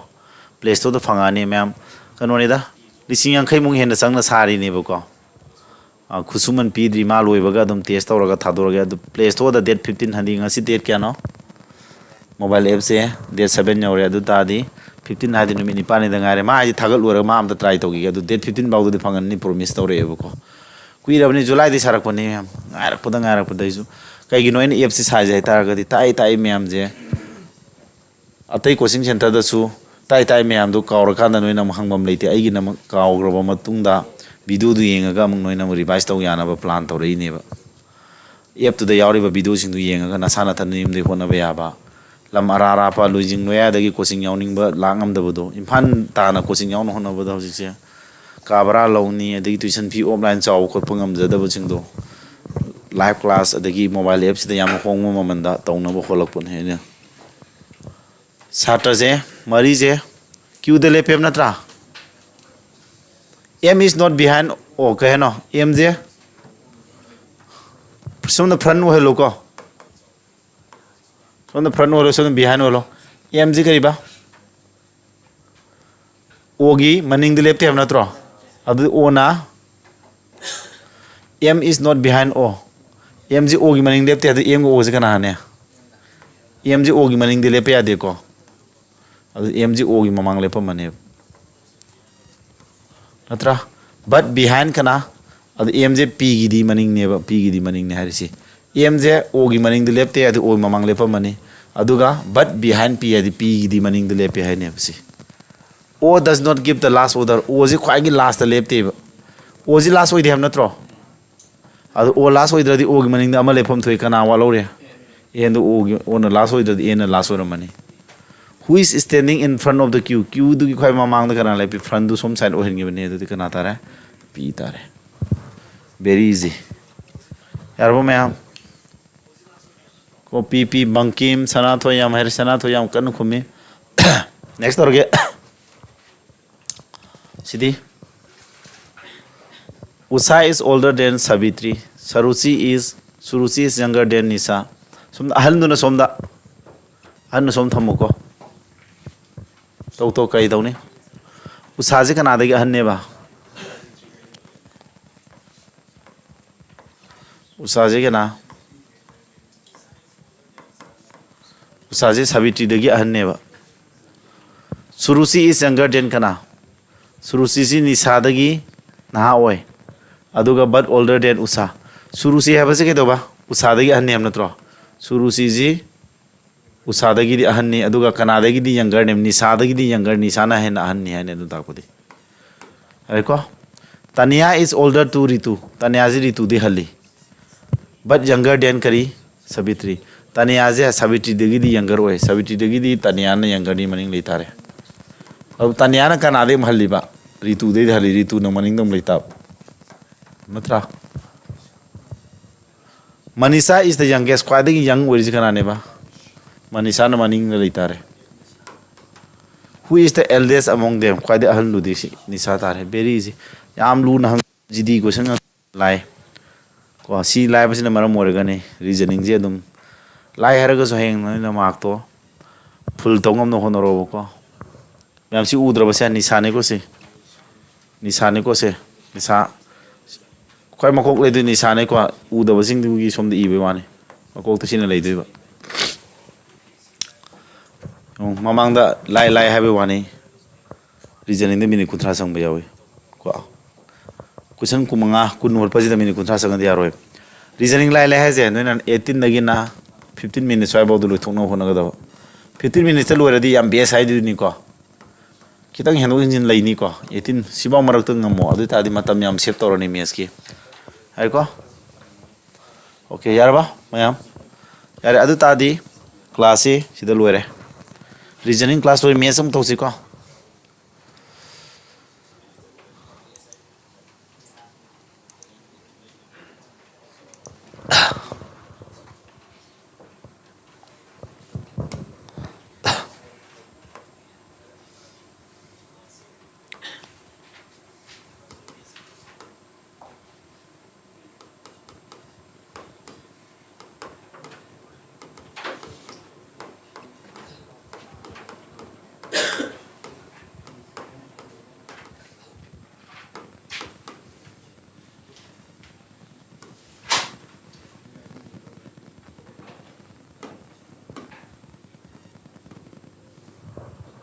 mesam thosi ko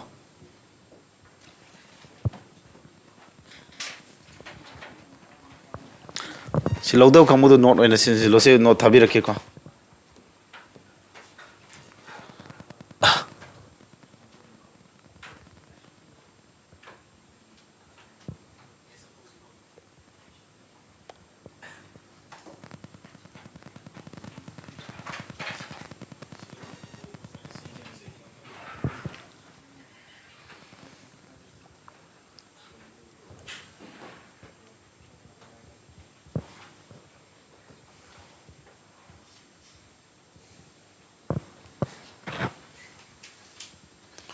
mensuration class number 2 mensuration class number 2 ni ko sina SSC 2023 da hangi ba question jing doi nei na jinga sina ngarang GD gi 2024 da di mensuration question yam hangi de ba ko 2023 da ne yam hangi yong ngo mayam ai gi yaraga di like kuma khara to biu ko ai di sukai ba haida male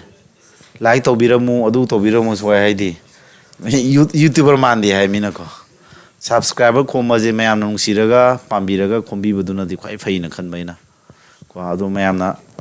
to biramu haidi promote to bibu ina ko adi subscribe to buda dum kana rakani mayam kana mayam to ke aduga adu like so dum to biramu mayam ko napan to wina tab hai badu ikai jabai tare kari video sakta do like ka mai to dinu haram khalam ma de mai to natra sima khandra khandabra khalam do wansi was ya basa osa osi sidi formula je kamai to ba ai ngarang ni formula kamai to ni pidri bune kamudia pidri formula sigi mensuration ni formula phade yaroi ko sai jingarang khongje leithe khreba ko khu dani na sat yadre hoise ji kuine lepo wa aduna 011 class to ngasi de gedum hobi rage to bane ko lepa se swaju lum dare pung khala le swaju ko tangaga sau thui juro ba isi ha bayam zangan namme opponent player samong to cinema subject to khange ko lena da hojik to lapa kai namne tak nam nga ngai ga da ba aping apai suru ga singna ro de manga me ngata ngai bi ga da ba re ko sa horsi myam sina 2023 pitam jinang do tarik tharo pathang namada de ko samaina tarik thab du na me ngon nungai bane exam da sida hangi do ma'am apps की से आई करो तौर के ma'am ओबगने हायरके ma'am ममन अदुम होंगने दा हाइदी सेना लंबी की नते आइना तौरिबदुगा चप चाबा बजेट हाइदी याम पिकपा अमाउंट तौगेबा हाइदी नोई लाइन लाइन हाइदी थबक तौबदा सीजेल होइगरा सीपी होइगरा मैम जिंगना फासे टेम खनबा वानरी जिंगजे ngam प्लान कन्ना तौरिनी दिल्ली फाइट तौसेबको दिल्ली सोंग फाइट तौनबा प्लान है तौरिसी दिल्ली सोंग टीचिंग स्टाइल स्मार्ट बोर्ड तगी एदगी शॉर्टकट तै कैदी मोइना तौngami दा खोइसु तौngami मोइने हिंदी लोन ताकपने अखोइना अखोइ मदर टंग दा ताकपने अखोइने हेना फदुइनी को इमा लोन दा हिबसिना सर 011 क्लास तो वीडियो अपलोड तौदुइनी यारे खोसा कब surface area कोन जे क्या नासी and its diameter is this what is the slant height सिदि कोन मसे खंग दे रोय कोन हाइदि केनो कोन हाइबदि सराई की मोंग सेप तौबदु नत्रा सिदगी सिगी ngamlap tawba haisibu ni el hai je slant hai hai sinatra slant ngamlap tawba hai sinatra kai putho mana slant hai el ji putho sidina ma height la ni ko sina height sina radius ko slant hai ji putho kai di pythagoras theorem ni pa laga ko el ji height square plus r square la tuiba himalaya adagi mana pyramid ji kon ki curve surface area natra curve आबदी cone जी समाय मामाय अकोन मम यावरा सरै जी समाय कोलग तौबम याविदना ममांगदा flat ओइबा मामाय अमग यावने बको अखोइ सि कोन जे फुलग लेब कोन गी type ओइदुने बा राबा अदुदि समाय तरो कोन गी माना पिरामिड गिबन दि अंक होत होंगने हबन नत्रो कई पिरामनो गिबन जी कई पिरामया कर्व सरफेस एरिया जे कई नि पिरामनो 4 4 5 5 पिरामे आइना mensuration hotpagi di mana pyramid bidu formula on thokadaba curve surface area pyramid curve surface area formula dikhena mai curve surface area formula di pi r l ne adu pi r l pyramid na to diameter pyramid bhaji diameter pyramid bhaji kari gi mana reba diameter pyramid bhaji keno diameter 105 oita di radius di mai tangkhai ne hebra haidabra radius mai tangkhai odi chamangai tangkhai di 105 to 2 ne loidro anna sentoi ko adu di mana curve surface area pyramid bani na curve surface area do formula sinjilo kaiba pi r l haraga sumana hot hogadaba haini ko sa mana pyramid poto formula on thokadaba curve surface area na curve surface area formula mana lo aduga kari putuktui ba l putuktui natro ha l putuktui natro याब्रो ma'am L पुथोक्तोइनेबा pi value दी 22 by R दी सिदा क्या बा 104 bye 2 लेजरे L पुथो अदुदी खंगदबा अमा खतंग आरे ककनर लोरे सिदा अंक लूरमद्रे से ककनर लोरे ककनर क्या तागे हम थेंगे हेरो आई ताफम तो होता है ककनर बजु नोय तौजर हाइब्रेंगे ngaige फॉर्मूला खरा फादा दिया देखो फॉर्मूला सिंदु नोय फागदवनि फाद्रगसो इन ताई ताई बजदगे दम फॉर्मूला लर्न तौसिलरसु यारे को कोन हाबदी सी शेप सिनी सिदा रेडियस अमा यावनि सिदि सिबाउजी रेडियस नि को सिना हाइट नि एल सिना स्लेन हाइट कवि ngamlap तब हाइट सिंगी हाइट सिना चुमद्रिंग 90 डिग्री द का हाइट खेनै को कब सरफेस एरिया फॉर्मूला सिनी खंजिलो डायमीटर पिरामदि रेडियस माई तंखाइ लानी हाइबम लेरे मान कब सरफेस एरिया पिरामदि अदु कब सरफेस एरिया दे फॉर्मूला न मो सिंदोखदबा अदुगा वैल्यू सिंजिलगा खंगदबा एल जे पुथो यानि खंगनरगा क्या तानी खंगनरो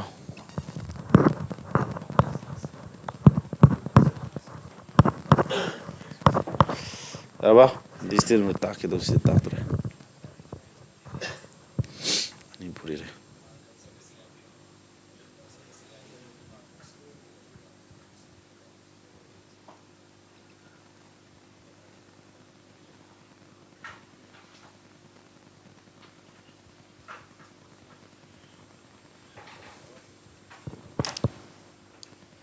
क्या था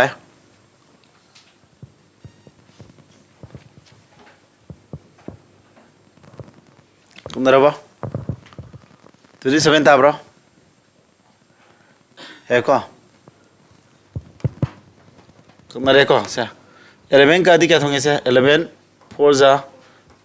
11 0 0 5 पुदर 55 11 5 समान 11 का अधिक क्या थोंगे से 2 थोंगे को 2 2 हम ककनरे माना तरेंग से का अधिक क्या थोंगे उठाऊंगा थोंब्रा त्या फो एल पुतो क्या ता अधिक क्या दोता रे उठा मंगा से ना 405 तो येलो तब्रो सोई ब्रेगी जा तो तरें का दी तरें सिका दी 15 निको से 15 थोंगा दा बसे नंजोइना mensuration video class number 1 video था बदा कक नंबर सोई भी यावे हैबनी को मैम सुम थो को कक नंबर सोई बसे अखोइजु ओजा ओइ बखोइजु माइ थको हेक यावरे को 15 का दी ट्रांगानी कुंट्रा नत्रा 105 ट्रांगा तरे सिसुमे 27 ताजी सुमे याम हाइरे कक नबा को अंक लुब सिंग देसी को ककनबा मसाम कक संगी ककनबा जिदे अंक गी होंना सानि सिदे ककनबा हाइजदबगी नोइना हाइतबदुना मोइग्रे यारबो मैम सिबो ज्ञान तारे ब्रो गिवन वैल्यू से तक तो वैल्यू पुट तौसिल होट कदबा अंक ग रीजनिंग एंगोरदि कनाना लुरे रीजनिंग अंक एंगोरदा अंक न खर लुरे को अदु तोइना सम वीडियो येंगे कन होना सेबो को नेक्स्ट तौसिरा हां नेक्स्ट तौगे अब सिनगे जो सिलो है को अरे को मतलब सीधी ए हेमिस्फीयर बॉल पात्र को हेमिस्फीयर की मोंग तो पात्र समाना और तिंगुट के मोंग मान देने को क्या दो बा करी ब्रास है वो एलो कनो से एलो से साधु नहीं को मागी मनुंगी डायमीटर जी क्या नो इनर है दी क्या नो स्माइल लेर मनी को हमारी जी इनर डायमीटर है दी कर थारा मनी को से स्माइल थारा बोला यार हम ले नीचे में तालू नी सारे पोतु की था बदने को इनर डायमीटर जी क्या हुए बा इनर डायमीटर जी 14 सेंटीमीटर इनर डायमीटर 14 नी अद तानी मनुंगी रेडियस क्या तारा मनी 7 होनी find the cost of painting it from inside at the rate of centimeter square lupa kya kya sang da mana masu sangi ba masu sang ma je centimeter square area ni ko 15 centimeter square gi area je masu sang da sorry centimeter square ma gi masu sang da lupa 3 sas lowe ba adu pul manung gi area phatuk tare kaino masu sang du je kai tare adu de har smai doro smai manung ni ko si sphere si manung ma lei ni layar ma de को nova तंखाई मोंग दुने बा मनुंग ले हाजि मसु संग दुने बा को बिजन जखर उदियार को सी मनुंग गी सी लयार म याव नै का करी मसु ने सी मनुंग गी सिदा लयार म याव नै से मनुंग गी सी लयार जी मसु संग दुने मार मसु संग दु जगा जी करी तवरे दु करी की तारे हा Paying it from inside at the rate of kari rupees 15 per centimeter square. Adu di mana masu sangdu se keno. Manungi se yek thoki sumani sum tarabayo. Mana masu sangdu si taraba si manungi si saruk sinatro. Manungi mamai je koina tingot ki manungi saruk tu ning khalo ba. Adu masu sangdu ne ba. Masu sangdu jaga je kari kaure magi dia. Curve surface area. Aduna hemisphere gi di volume ji keno 2 by 3 pi r cube ne ba ko. My volume na taba manungi koli base sigi curve surface area sina twice pi r square ne gyan dabra aduga mak si curve surface area siga mamangi ko mathaki plane oiba mamai si punjil lagna total surface area ne asi hapsela di asi circle area ma hapsela ka din pi r square ma hapsela di thrice pi r square oibne sina akhona pamdina si ne ma su sangdu si adu curve surface area puthok tare ma su sangdu si ko adu curve surface area puthok na bo khonna tare radius ti kya diameter kya piramba manungi diameter 14 cm natra radius ti kya tani si tangkai ta du natro adu curve surface area puto curve surface area di twice kari pi r square natro adi 7 square adi 7 ani lane kya tare unity centimeter square laktu ni kosi ani tare tramni ani kya tare puinora 44 tarba 44 ga 7 adi tare mari kunipan 308 centimeters square taraba are adu mana 1 centimeter square ama sangboda lupa kya charge toriba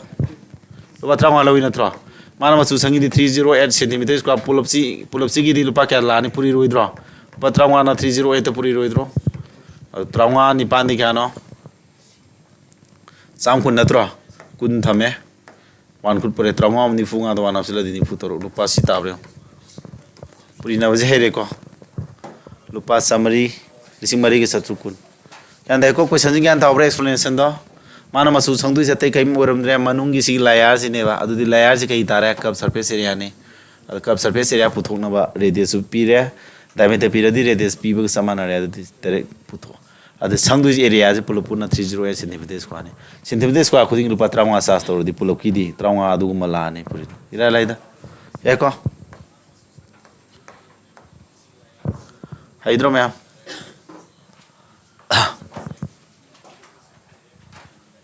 Yan tariko next ho gaya. Yo. Sama ngi GD 2023 ni ko atai question ga logja de dai. GD 2023 question ni. Heading do di thagrabnis.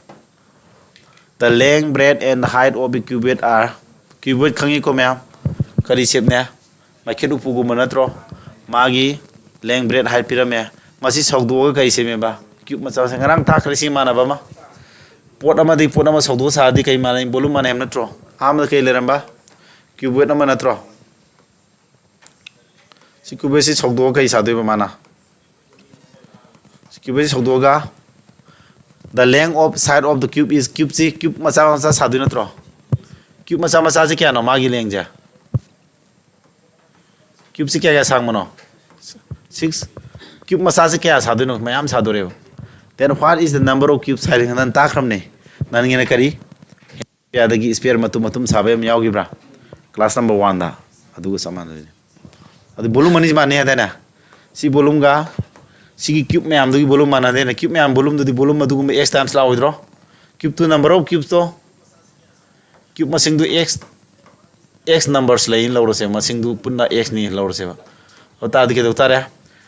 cube among volume du b ni ata cube x ki di bx la ne hamna tro adu sigi volume ga si volume mana maram di sidagi sagdo ga si sarak pani na ko su mayam sarak pani ba khanga ba andai ko okay ata cube ki volume formula di kenam tharo se horo angka loirani sidira la cube volume formula di length breadth tha na tro 24 ai cube ki volume formula di length ne breadth ne height ne cube ki na kari magi side to the ke do ba cube to di na tro formula ni ji khanga da volume ji ko ata di 12 8 amas na 24 18 12 na tra somna kari cube ki volume di 6 cube na tro 6 cube to la ni adu kya x times x la do loire si kakna ba hita di loire e su lai na ham ji na tra question sang bi da khoi ni ki ru bai wari ne na tra ki gano ba sa to di khro thing na tare na 6 na ka di ani 6 na ka di ahum 6 na ka di mari somdane mari home trying to ni kumari somdana kya s ma'am s kya tareba 20 ga 4 s equal to 20 ga 4 hai ni ko yan tareba ko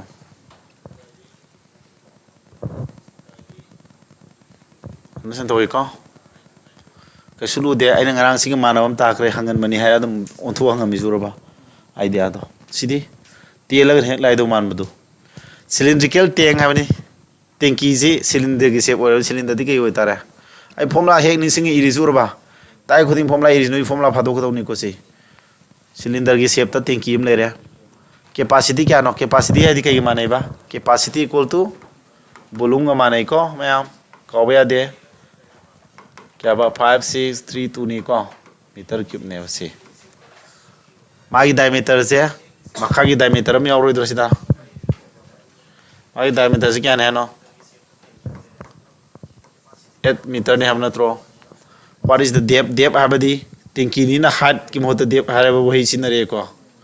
height to bani depth haji mathang da height to kya no hang baga samana depth ai height to ne ba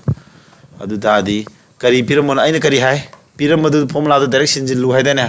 mana piram is volume piram natro volume do 5 6 3 2 ni piram adu ta di piram mi volume ji formula na mohul sin ga do ne mai volume formula de ke no cylinder volume formula di circle ki area do ke ba pi r square natro adu da haina puri lo re tingsing balai bani da cylinder volume je circle ki area do da kana na haina puri ba circle area pi r square natro adu haina puri di ba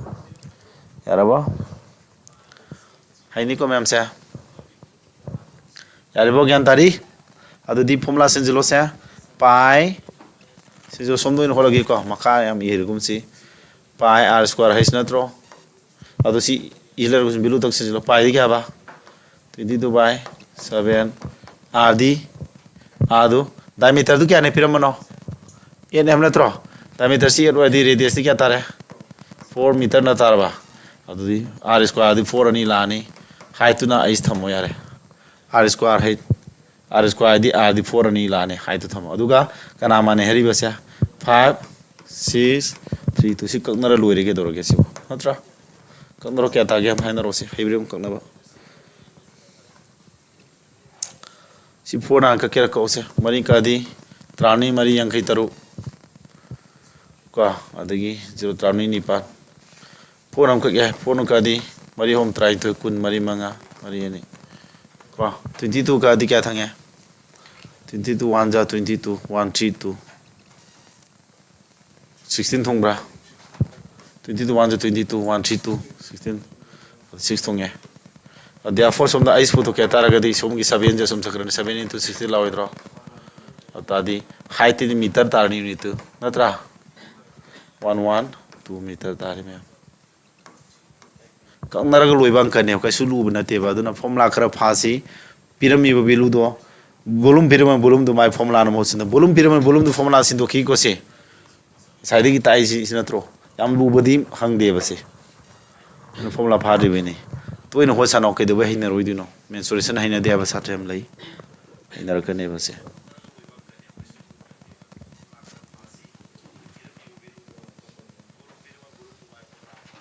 yari ba myang yan tari bam tharo se tari thang di sare the length of rectangle is 3 times its breadth rectangle ki length je breadth tu ki kya ba sumaina piram ma se ratio man the sangani ko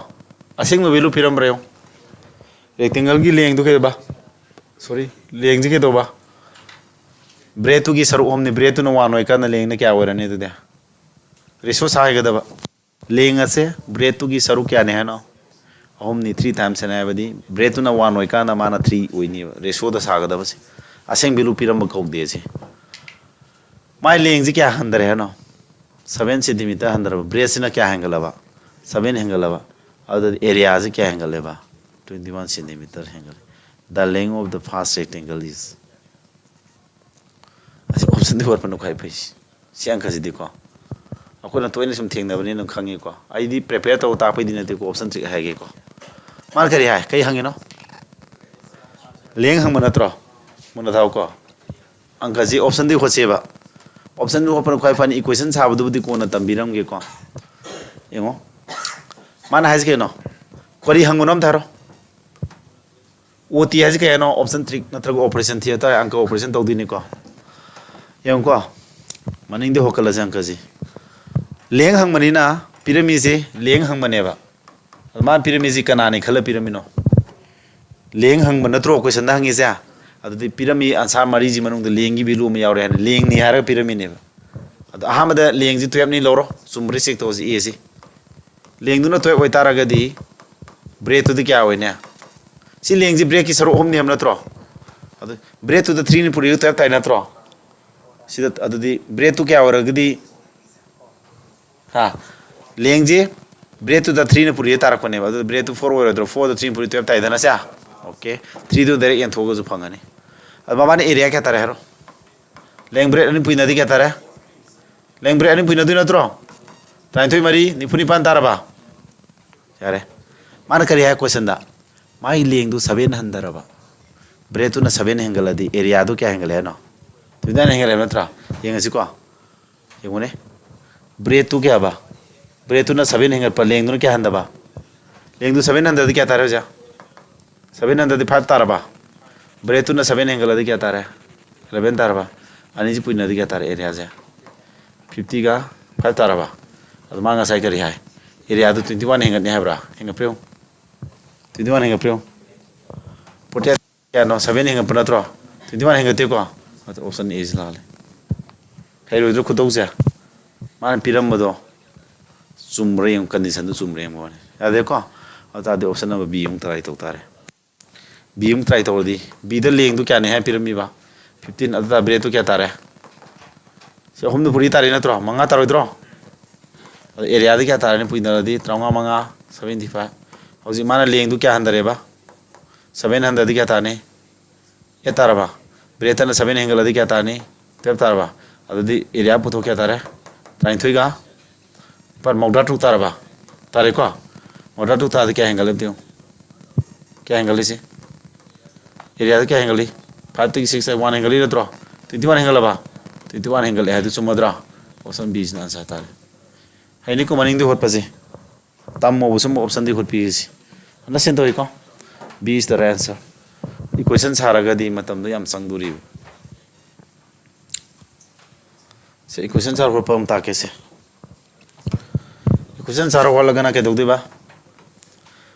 और हर equation सार हो लगना मा है से break तो ना 1 ओइ मतम द लेंग दुना क्या ओइनिबा सरो हम नत्रो अदुदी मबानी असेंग बिलु तान गेदी ऐसे न पुरी ऐसे तो x ने कलो x अमना क्या 3x तारोइद्रो हौजी एरिया क्या तारे सी एरिया क्या तारम थारो पुइना दी एरिया क्या ताने 3x स्क्वायर तारबा हौजी माना नाउ इक्वेशन दाइज के नो लेंग दुना क्या बा ब्रेक तो न 7 हेंगल अदी सी तारोइद्रो लेंग दुना क्या हंदबा 700 नत्रो 3x 700 नि सिद तारक एरिया से के हाना एरिया से दिखे दबा 21 हेंगल हेम नत्रो सिद x सोप तो होनर नि को अदो x फंग काना 3 न पुरी गदो समा होल कदो अदो क्या तारे अदो दे ट्राइस x स्क्वायर तारक प्रा सी होलो से रे को होलो यिंग जेम त चेक तो से को क्वेश्चन साब से ज्ञान थावरो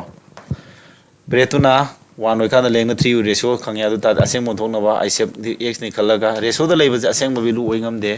when असेन पुरी हाय दाइने आइस पिरम दमनि न ngakthang x नि लौसिलगा x न पुरी रे असेंग बोले को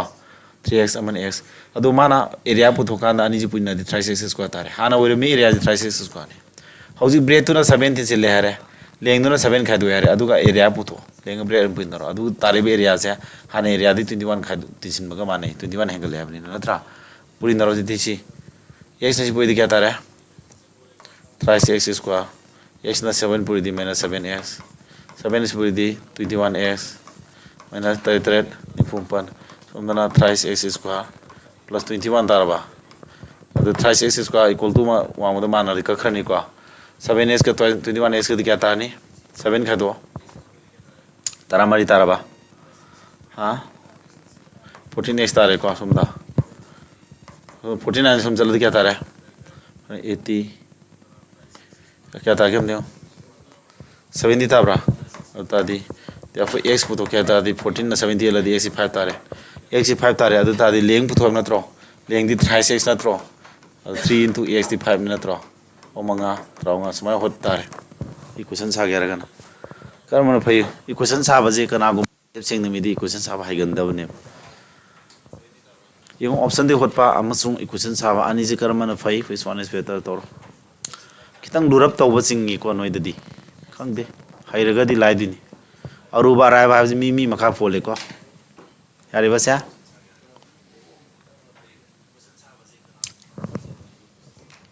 sidi a cone of height 8 centimeter and a base radius is carved from a rectangular ka wai hak pani ko krai degi lusilasra thengani ko mathang asi toro lusilaji yam ta yam haigdau nate da no mai tai tai khar du bagul leina thwai yauna yoraka nai duni ko adum class ma singa yam la lore sidi konje haina kya hoiba kara this haino rectangular block of kya the percentage wood was wasted is sidi question je ngone nai dro konje kai di lokthok pa rectangle de lokthok tin natro rectangle block adi u idune ko rectangle gi utup ama ubak ama le reng khala je ko ubak ma ka ama sidagi ama kaman ko lokthok tine konje kya hasna 8 adu radius na kya 4 oi basi lokthok tine ba the percentage of wood wasted is approximately percentage kya no ad percentage photo se kamai photo kani sidi ka lokthok ke natro si lokthok le mauri besarok to mangi natro sigi rectangle sidagi magi apunba magi volume ama le jaram ngane ba ko si volume ji lokthok ro le mobudu waste to du ne wasted si kya hoine sigi volume ji rectangle gi volume je sorry cuboid natro kaiba rectangular block id cuboid ta du ne rectangular block oi ta di cuboid oi du ne ba yan da raisa cuboid ki volume ji dagi kon gi volume ji khaduk pa se si ani khaduk na ba phone ji wasted to ta du ne ba ma ngauri ba u do si lok thok raga rectangular block dagi man kon pa me ba kon gi sarok lok thok ra di ma u du khara swido khoto mang rani dana adu lemo bu sok tu mang de adu amang madu ki do tare percentage pa tu ne adu di kana no cuboid ki volume ji dagi kon gi volume khaduk pa si ke do re ba wasted to tare ko adu ngasagi cuboid ki volume do na yen ga da apun ba leram mi badu adu percentage photo be 100 la ne si anka si smana ko smana la tu yare ko la ko di mongje magi apun ba value leram volume leram badu saruk to gi lokthok ki sok tu lokthok ra le mori du manga ni ko mangi badu percentage photo 100 puri sine la tu si adu mai volume ni kya tare se mai volume ni kya tare cuboid volume de length breadth 8 into kya 6 into 4 na tro kya tare nipan truk ni fui pan natra mari pang kontai toy meter to 190 to tarba adu kon gi volume di kya nam tharo kon volume di 1/3 pi 1/3 pi r square hais ne ko adu di r square di kya no 4 ani laba height di kya no 8 natro katonro kana yaram dena yadabra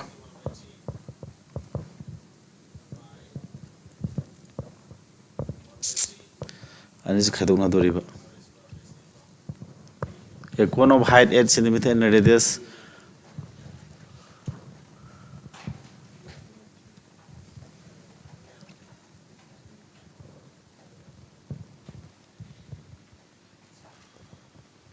ta tauta bani upai leite question je dum time question ji matam consuming orani a cone of kari visit priyam sir cone ne ko is carved off from a rectangular block of wood this my volume di lere the fui pan mari pa kotha mari meter to sibu di sume ko adagi akhona kininga upai leite kakna ta bani kakna ya de kan to tare dara the percentage of wood wasted is approximately 128 approximation the percentage of wood wasted is approximately the ingi kero ingi ko mais 8 neba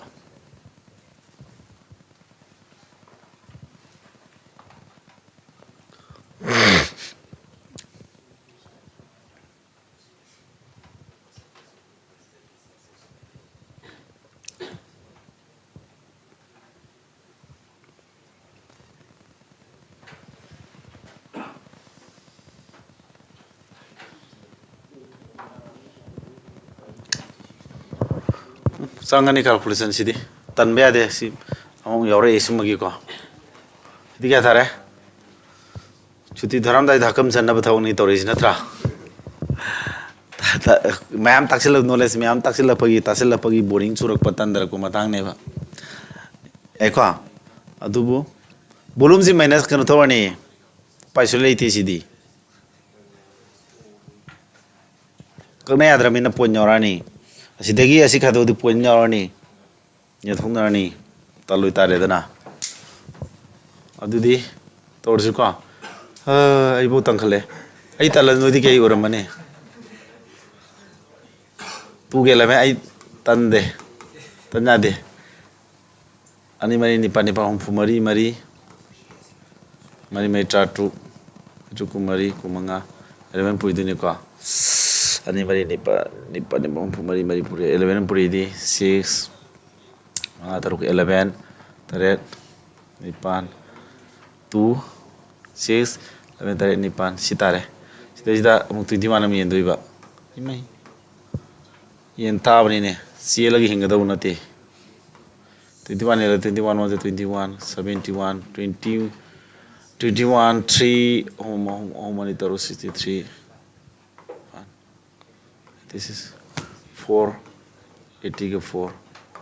ha kya 64 ka 2 point ka 0 और तादी 09 approximately the 1 की सांग लाए 09 लाती ने 1 की सांग लाए अदो खदो ना दी मई अदो दे मो खदो तोरे 192 अरे शॉर्टकट को मई यंग मनीदा वेस्ट तुम पुथवाजी को अदो समाना डायरेक्ट होले खलासेबा मपुम जी पॉइंट मपुम दो लौरो होले खलासेबा मपुम में लौरो होले खलासेबा को मरी तरु तरे निपान मपुम दो लौरो होले खलासे approximately 134 hertz ko okay waste 50 atare 50 ata kana yendure 192 ni elani among percentage photo samana mari ka podi ko mari ga di kumanga mari ga di mari mai tratu kumthani to punipan mari ni gadi kumari ani gadi kunga mapan adudi kumanga ga kumapan puina di kya tare kumanga ga mapan ga puina de kuntraga kuntra mari ni di kuntra mari di puni satu marifu da sate kumanga kumari ende ba sate kumanga da kumarina kumari om 72 five में यन याद zero करे 30 something 30 सितारे approximation दी तारे लाए अंक नगम या पोते तरंग दिशा लंग मनी नोय होलो 30% तारे को हमको सिदा इसे ट्रिक नोंग तोगी दो बनेबा ट्रिक तोंगाय लेते अरे को पूरी भी ना बकना वतन बजादे आई तो दुई नवांग सो तो इदन सिमा पुरता को दिन ते दन तन दब खर ताई ओजा ओइ बैन सुम तल दिन कमाई तौनी तन दब खर हेबी थंग दम मैम यारे को सा दी तारे कनानो याम सेक्सी बेबी को हम यारे याय दी के खोले मागी दी सुमे मा दे मा कल खुसे माहिरे मा दी खोले रमे को कर मम्मी जी जा थोन बा सम स्क्रीन जी ngो द मम्मी दी हम फनी होगी भाई तारे को हम फरे हम सिबाव तो जी को अंकज अराइबन लोसिन मदी फबने इंगे को लोसिन मदी थुये नो जी दरो दरो दरो सगलाम माले अरे को मैम से no ji screen the Tholi सिंग दो यूट्यूब की viewer Singh screen the Tholi सिंग ना होन नो को यो सी पिरामिड नो कैलकुलेशन तरो होप तमो तन गनो सातो दी को तरो लोसला